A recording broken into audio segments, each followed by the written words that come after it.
Regardez bien ces images, elles vont faire le tour du monde. Ces rats ont été nourris de maïs transgénique pendant toute leur vie. Les tumeurs qui les affectent sont énormes. L'étude qui a permis de révéler l'impact des OGM sur la santé de ces rats vient de se terminer. Elle a bénéficié de moyens techniques et financiers exceptionnels.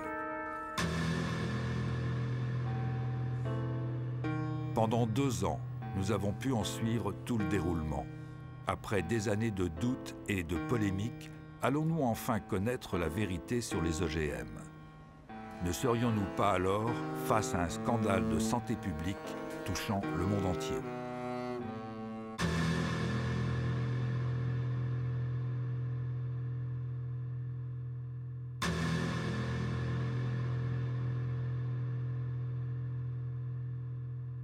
Donc c'est la plus longue et la plus détaillée des études à ce jour sur un OGM. Et aussi, nous avons fait une autre étude en même temps. C'est sur le principal pesticide du monde, le Roundup. C'est un herbicide, il fait partie de la principale catégorie des pesticides. Nous avons passé plus d'1 année à obtenir des maïs transgéniques, car aucun producteur d'OGM ne voulait facilement les donner, étant donné que Monsanto fait signer des accords pour que ces semences ne servent pas à la recherche, ou alors qu'il faut un accord avec eux pour le faire. Et nous voulions que l'étude soit indépendante. C'est la première fois que l'on fait des études sur 2 ans sur des OGM. Ça, c'est déjà la grande différence. En plus de ça, on a essayé justement d'évaluer le maximum de paramètres biochimiques et biologiques possibles, avec des prises de sang itératives, des prises de poids, des analyses d'urine. On étudie les paramètres hépatiques, les paramètres urinaires, les paramètres sanguins, tous ceux qu'on peut étudier, les paramètres hormonaux qui n'ont jamais été étudiés non plus dans les précédentes études. Donc c'est vraiment une première mondiale. Jusqu'ici, le maïs NK603, l'OGM retenu pour cette étude, n'avait été testé que pendant 3 mois, sous le seul contrôle de son fabricant, Monsanto. Quant au Roundup, également produit par la multinationale et utilisé pour la culture du maïs, seul son principe actif, le glyphosate, avait été évalué et non sa formule complète. Or, pour permettre au principe actif de pénétrer dans les cellules de la plante, l'industriel utilise des adjuvants qui peuvent parfois se révéler plus nocifs que le glyphosate lui-même. Le but est double, à la fois de mener les études comme elles doivent être menées selon les normes internationales, mais pas en les lisant de manière la plus laxiste possible, comme font certains industriels, mais en la lisant de manière la plus rigoureuse possible.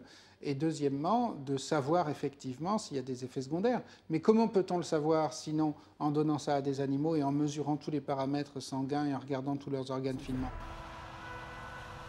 Sans doute serait-il utile à ce stade de savoir à quoi servent les OGM.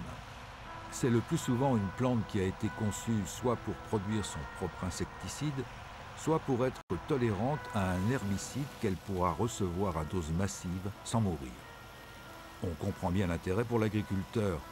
Il pourra par exemple épandre du Roundup sur son champ, toutes les mauvaises herbes disparaîtront, seul restera l'OGM cultivé. On comprend moins bien l'intérêt pour le consommateur qui risque, lui, d'avaler un produit devenu une véritable éponge à pesticides. D'où l'importance de pouvoir évaluer l'OGM et les résidus qu'il contient, et le pesticide seul. Alors pourquoi ça n'avait jamais été testé? Parce que les compagnies, elles faisaient leurs tests soit avec de l'OGM traité au Roundup, comme il se doit, et donc on ne pouvait pas différencier l'effet OGM de l'effet Roundup, soit elle faisait, sans le préciser, le test sur l'OGM. Il n'y avait pas vraiment de standard à ce niveau. Donc ce que nous avons décidé de faire, c'est enfin tordre le cou à la question, est-ce dû à l'OGM ou est-ce dû aux pesticides? Alors que pendant plus de 10 ans, les commissions nationales ne se préoccupaient pas de l'effet pesticide. Ainsi, l'Europe n'exige même pas que des tests de toxicité chronique soient menés systématiquement sur des animaux. Et quand elle le demande, ce sont les industriels qui décident eux-mêmes du protocole à utiliser. La pomme de terre Amflora, par exemple, n'a été testée que sur un groupe de 30 rats, dont 10 seulement consommaient l'OGM. Les maïs de Monsanto ont été testés sur 400 rats. 80 étaient nourris avec la plante transgénique, mais seuls 40 ont été analysés au niveau de leur sang. Dans tous les cas, aucune de ces études n'a dépassé 90 jours. Alors, ce que vous remarquez sur ce résultat, c'est que on a des groupes de rats, des mâles et des femelles, qui mangent des OGM au Roundup ou du Roundup. Chaque fois qu'on monte une marche d'escalier, c'est un rat qui meurt. Et vous voyez, la limite est à 10, puisqu'on a 10 rats par groupe. La courbe en pointillé, on voit que ce sont les femelles du groupe normal qui mangent le régime tout à fait normal et qui meurent. Donc voilà, seulement 2 animaux qui meurent de mort spontanée au bout, globalement, de 550 jours. Par contre, toutes les femelles qui mangent des OGM ou qui mangent des OGM traités au Roundup ou qui boivent du Roundup meurent davantage que les rats normaux. Alors après, on peut nous dire, est-ce que c'est statistiquement significatif? Nous, ce qui nous intéresse, c'est que là, on meurt 6 fois plus dans ce groupe-là que chez les contrôles. Donc on a une augmentation de 600%. Il n'y a même plus besoin en biologie ou en médecine de statistiques à ce niveau. Un point important à soulever quand même pour la compréhension, c'est que vous savez que toutes les études faites sur des rats sont des études faites sur 3 mois. Et comme par hasard, là, on ne voit aucun trouble apparaître avant 3 mois. Les premiers troubles apparaissent au 4e mois. Ça, c'est fondamental. Ça veut dire que des études sur 3 mois ne servent à rien. Exactement. Si ce n'est à donner de bonne conscience. L'équipe du professeur Seralini a disséqué chacun des 200 rats pour analyser exactement ce qui affectait leurs organes.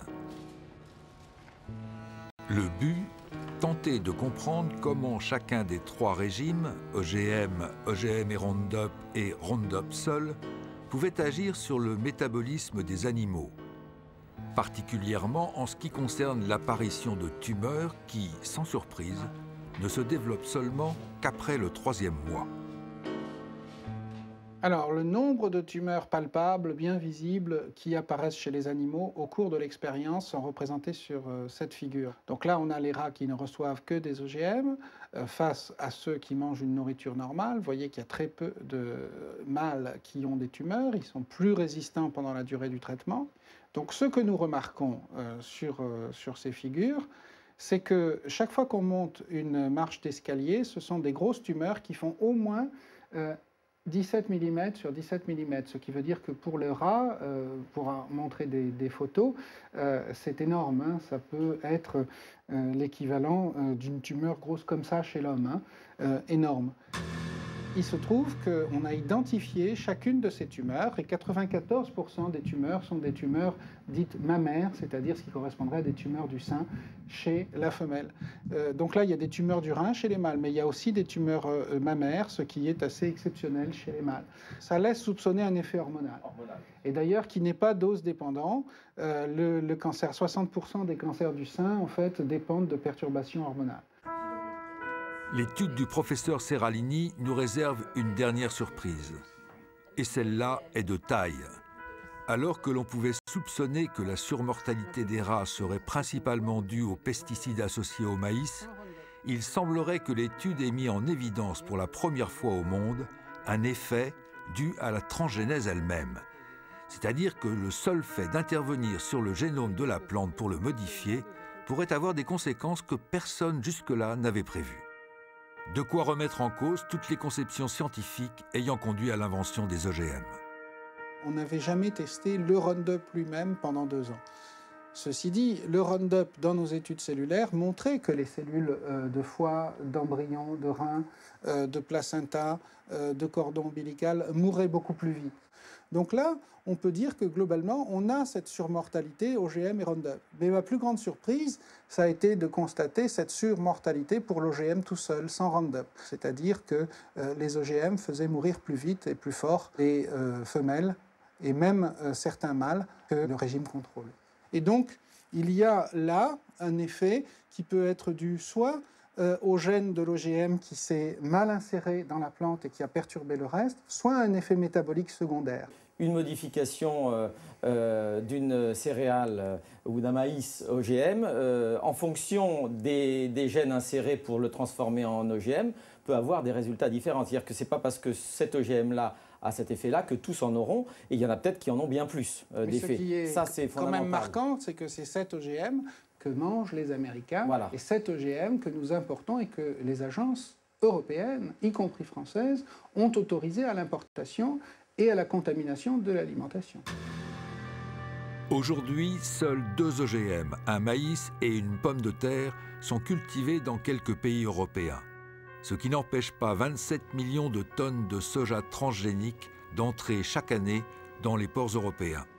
Ce soja sert à nourrir nos animaux de boucherie, mais il entre aussi dans la composition de nombreux produits alimentaires. Nous, ce que nous voulons avec cette étude, c'est que, il y ait un moratoire parce que c'est assez grave pour dire, écoutez, on ne va pas manger ça sans le savoir. Et le problème, c'est qu'on a importé tout et n'importe quoi, ou qu'on a cultivé tout et n'importe quoi aux États-Unis. Et 2, que d'autres études soient refaites et qu'on oblige tous les producteurs d'OGM à refaire ce type d'études avant d'exercer leur commerce. Un moratoire suspendant la culture des OGM a été adopté par la plupart des pays européens, dont la France. Au vu des résultats de l'étude du CRIGEN, il serait peut-être temps de l'étendre à tous les OGM agricoles alimentaires. Pour établir une vérité définitive en science, il faut des équipes, du temps, des moyens. Trop cher, trop long, diront certains. Mais en acceptant ce prix, est-ce que nous n'aurions pas pu éviter des scandales sanitaires récents ? Alors, les OGM vont-ils provoquer un nouveau scénario catastrophe ? C'est à l'évidence un risque que l'on ne peut courir et dans l'attente de certitudes scientifiques, il faut employer le fameux principe de précaution dont on parle si souvent et que l'on applique si peu.